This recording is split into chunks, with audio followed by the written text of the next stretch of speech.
कार्तिक महात्म्य 9वां अध्याय।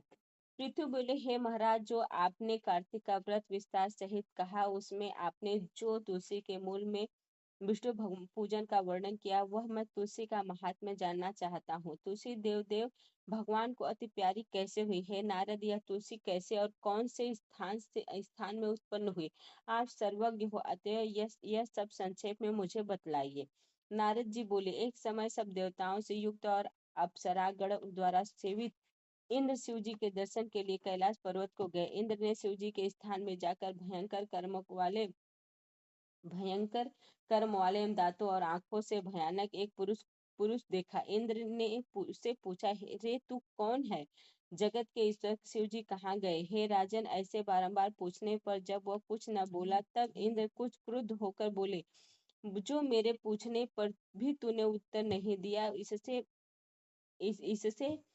मैं तुझे वज्र से मारता हूँ। हे दुर्बुद्धे, तेरा रक्षक कौन है? ऐसा कहकर इंद्र ने वज्र से उसे मारा। वज्र के लगने से उस पुरुष के कंठ में नीलता हो गई और वह वज्र भस्म हो गया और रुद्र भगवान अपने तेज से जलाते हुए प्रकट हुए।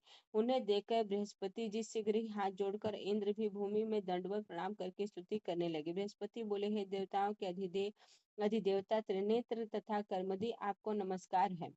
त्रिपुरासुर के नाश करने वाले सर्व तथा अंधक दैत्य को मारने वाले, आपको नमस्कार है। विरूप, अतिरूप और बहुरूप जो आप हैं, उनको नमस्कार है। दक्ष यज्ञ को विध्वंस करने वाले, यज्ञ के फल देने वाले, आपको नमस्कार है। काल का नाश करने वाले और काल स्वरूप काले सांप को धारण करने वाले और ब्रह्मा का शीर छेदन करने वाले तथा ब्राह्मणों के हितकारी, आपको बारंबार नमस्कार है। नारद जी बोले, उस समय बृहस्पति द्वारा ऐसी स्तुति किए जाने पर शिव जी त्रिलोकी को जलाने में समर्थ नेत्र की अग्नि को शांत करते हुए बोले, हे ब्राह्मण, तुम्हारी इस स्तुति से मैं प्रसन्न हूँ, वर मांगो। इस समय इंद्र को जीवनदान करने से तुम जीव इस नाम से प्रसिद्ध हो प्राप्त होगे। बृहस्पति बोले, हे देव, यदि आप प्रसन्न हो तो शरण में आए इंद्र की रक्षा करें और मस्तक के नेत्र से उत्पन्न यह अग्नि शांति को प्राप्त हो जाए। रुद्र बोले, मस्तक के नेत्र में यह अग्नि फिर कैसे प्रवेश कर सकती है? इसको मैं दूर फेंक देता हूँ, जिससे यह इंद्र को पीड़ा न दे सके। नारद बोले, शिव जी ने ऐसा कहकर अग्नि को हाथ में ले खारे समुद्र में फेंक दिया। तब वह अग्नि गंगा सागर के संगम में जाके गिरा। वह वहां बालक होकर रोने लगा। रोते हुए उस बालक के शब्द में बारंबार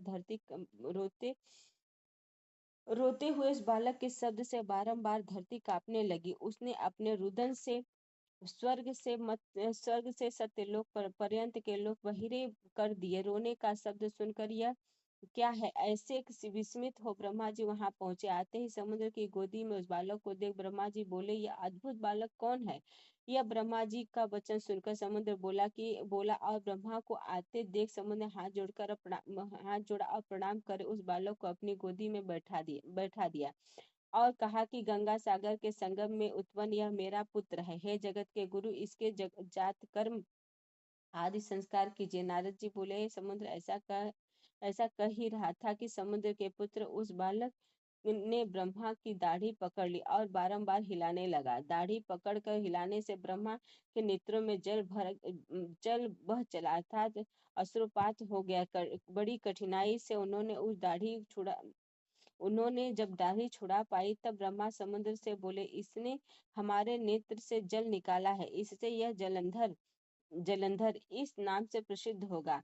अभी अभी अभी ही यह तरुण और सब शास्त्रों से अर्थ का परगामी होगा और रुद्र के बिना सब जीवों से अबद्ध होगा और रुद्र के बिना इसे कोई न मार सकेगा।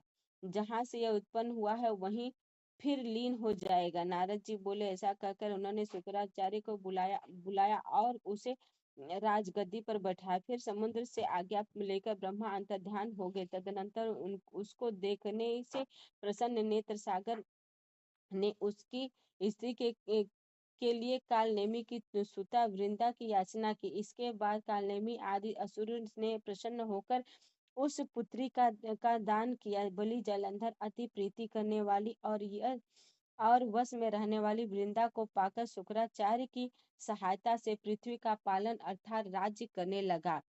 9वां अध्याय